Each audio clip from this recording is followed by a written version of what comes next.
Pourquoi avez-vous choisi pour le thème l'Afrique au secours de l'Afrique? Parce que nous pensons qu'il est important de passer de la contestation, de la complainte aux solutions. Passer aux initiatives, à des choses concrètes qui permettent aux gens de se dire voici ce qu'on peut faire maintenant. Parce qu'au fait, toute la connaissance qu'on accumule déjà jusque maintenant, les bouquins qu'on lit, les liens qu'on voit sur Internet, Facebook et autres, c'est une bonne chose, c'est accumuler, au fait, c'est s'informer. Mais comme je dis souvent, au-delà de s'informer, il faut maintenant passer à l'action. Et on ne peut pas passer à l'action sans avoir eu l'information. C'est pour ça qu'on voulait mettre en place cet événement-ci, afin que justement l'information soit transmise et que l'on puisse justement commencer à penser à des solutions concrètes pour l'Afrique.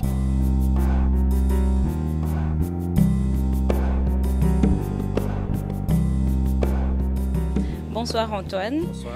Qu'est-ce qui vous a marqué le plus ce soir pendant la rencontre avec les jeunes?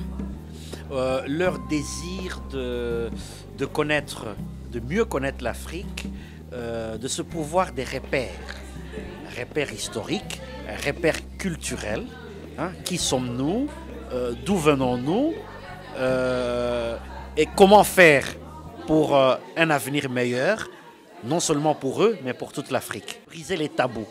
Tabous sur l'histoire, tabous sur l'identité, tabous sur les impasses et les responsabilités.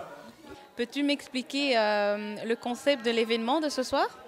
Au fait, le concept, c'était en gros mettre en place un événement où des aînés transmettent leur savoir, leur connaissance à des plus jeunes, en tout cas nous de la diaspora, qui voulons savoir, qui disons savoir des choses, mais nous ne savons qu'en partie au fait. Et une partie de notre connaissance que l'on a ou que l'on n'a pas est entre les mains de nos aînés. C'est pour ça qu'on voulait mettre en place cet événement qui permette à nos aînés de nous transmettre quelque chose de ce qu'ils savent concernant les initiatives, les possibilités, les solutions que l'Afrique et les Africains peuvent mettre en place pour s'aider eux-mêmes, leur continent, leur pays. Quel est le message que vous essayez de passer, d'envoler?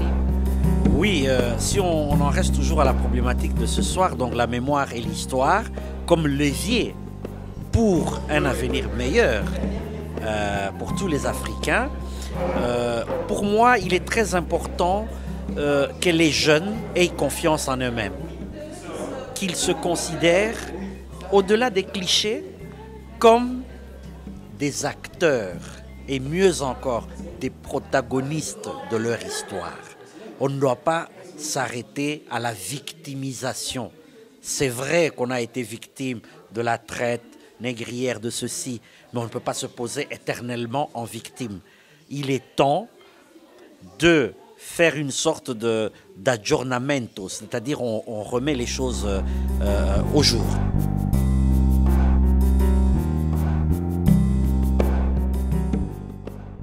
Bonsoir Daisy. Dis-moi, pourquoi as-tu décidé de collaborer avec Banamboka pour cet événement ce soir? En fait, parce que ça a été organisé par des jeunes et que je trouve justement que notre communauté, cette nouvelle génération qui fait des choses, je trouve ça juste super. Et le fait que moi aussi, je suis une jeune fille qui a ouvert quelque chose. Et voilà, je pense que ça reste un peu dans le thème au secours de l'Afrique. C'est à nous les jeunes de venir au secours de l'Afrique. Donc autant des jeunes qui font des choses plus intellectuelles, autant moi c'est un peu plus commercial.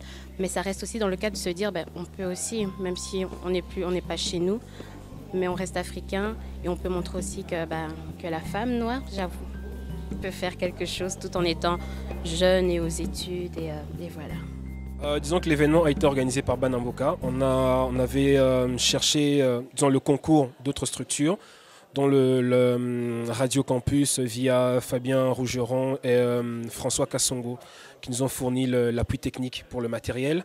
Et il y a aussi le restaurant L'Onctueuse de Daisy qui nous a accueillis dans ses locaux. Donc on a su faire ça en collaboration avec eux essentiellement, quoi.